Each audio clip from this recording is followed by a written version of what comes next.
Magandang umaga po sa inyong lahat.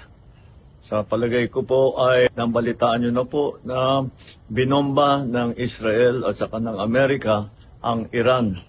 At ang Iran naman ay sumagot at bomba naman ng mga American base sa United Arab Emirates, sa Bahrain, sa Oman at siyempre sa Israel. Alam naman natin na napakarami ang Pilipino diyan sa bandang Middle East. I'm sure nag-aalala kayo sa inyong mga kilala, mga kaibigan at mga kaanak na nandun. Mula nung nabalitaan natin na nagsimula itong gera, ay nagmo-monitor na kami kahapon pa ng late afternoon sa ating mga embassy, sa ating mga labor attaché, sa lahat ng mga embassy natin doon sa Middle East.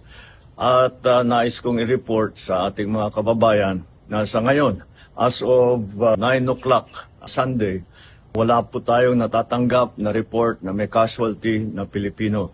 Wala pong Pilipino ang namatay, wala na Pilipino ang nasaktan.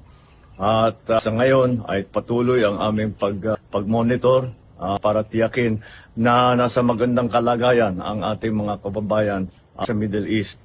Ang ating tuloy-tuloy na binabantayan dahil ito'y kailangan natin tuloy-tuloy na bantayan at hindi ito tapos pa. Palagay ko patuloy pa itong gerang ito. Ngunit sa aming latest report ay ang ating mga kababayan ay nasa safe na lugar.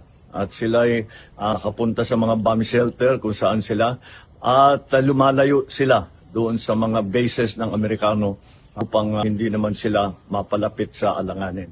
Patuloy po ang pagre-report natin habang dumadating po ang report sa akin. Magandang umaga po.